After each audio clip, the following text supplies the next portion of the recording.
साथियों, जम्मू कश्मीर ही नहीं मुल्क के किसी भी हिस्से में आप सोशल मीडिया का गलत इस्तेमाल करते हैं तो आप फंसते हैं और फंसेंगे। और जम्मू कश्मीर में तो मजीद मुश्किलात आएंगी क्योंकि सरकारी तौर पर अब मुकदमा दर्ज हो, एफआईआर लगे, पुलिस कार्रवाई करे, इसके लिए ऑर्डर्स दे दिए गए हैं। डिस्ट्रिक्ट मजिस्ट्रेट या डीएम्स ने अपने अपने इख्तियारात का इस्तेमाल प्रॉपरली करना शुरू कर दिया है और भारतीय नागरिक सुरक्षा संहिता BNSS की दफ़ा 163 के तहत अहकामात जारी करने का सिलसिला भी शुरू हो गया है।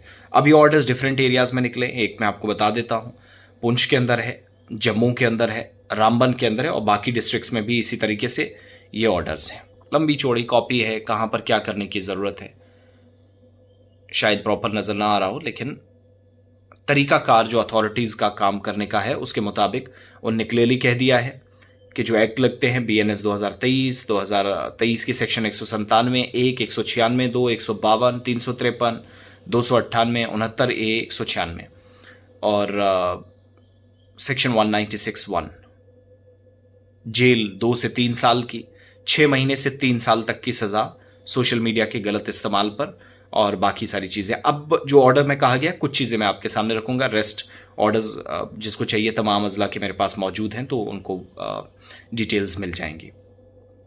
एक तो कि लॉ एंड ऑर्डर या अमनो कानून कह लीजिए, फिर फिरका वाराना या कम्युनल हार्मनी जिसको आप कहते हैं वो बरकरार रहे, हम आहंगी बरकरार रहे, आपस में लोग अच्छे से रहें।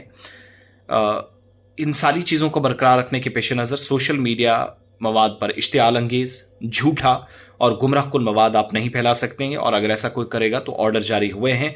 भारतीय नागरिक सुरक्षा संहिता की दफ़ा 163 के तहत पाबंदियां नाफिज की गई हैं जो फौरी तौर से अगले 60 दिनों के लिए नाफिज रहेगा और उसके बाद इसको कंटिन्यू किया जाएगा। व्हाट्सएप, फेसबुक, एक्स या ट्विटर, इंस्टाग्राम, यूट्यूब, टेलीग्राम जैसे जो प्लेटफॉर्म्स हैं इनका गलत इस्तेमाल करते हुए जो नफरत अंगेज़ और इश्तियाल अंगेज़ कंटेंट फैलाते हैं, अवामी अमन के लिए संगीन खतरा है, उनको खबरदार किया गया है।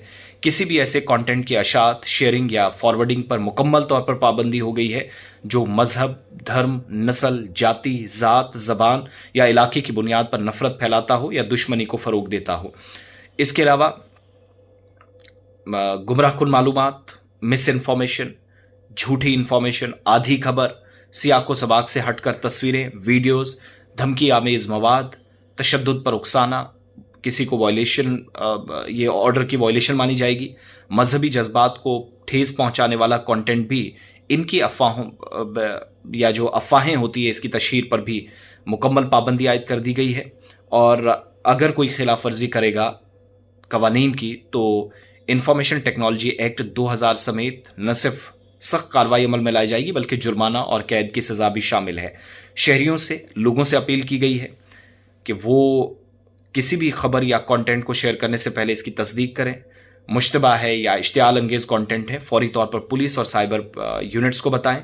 सोशल मीडिया ग्रुप्स के एडमिन्स को भी जिम्मेदार ठहराया गया है कि वो ऐसे कंटेंट की रोकथाम को यकीनी बनाएं, वरना उनके खिलाफ भी कार्रवाई होनी है। SSPs को कह दिया गया है कि हुक्मनामे पर सख्ती से अमल दरामद करें, खिलाफ वर्जी करने वालों पर फौरी FIR दर्ज करें।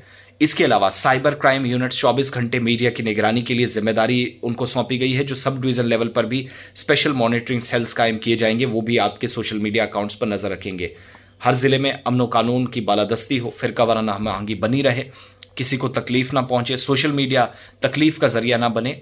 इलियास खान साहब रामबन से, अशोक शर्मा साहब DM पुंछ के और राकेश मिन्हास साहब जम्मू से ऑर्डर्स जारी कर चुके हैं। हर अजला के अंदर यही रूल्स रेगुलेशंस हैं, तो बड़ा सोच समझ कर लिखिएगा। इस गलत फहमी में ना रहें कि मुझे कोई देखने वाला नहीं है, कम लोग देखते हैं, फॉलोअर्स नहीं है, सब्सक्रिप्शन नहीं है, म्यूचुअल्स इतने ज़्यादा नहीं है, फ्रेंड्स इतने ज़्यादा नहीं है। तो कानून है, सब पर नकेल कसी जाएगी।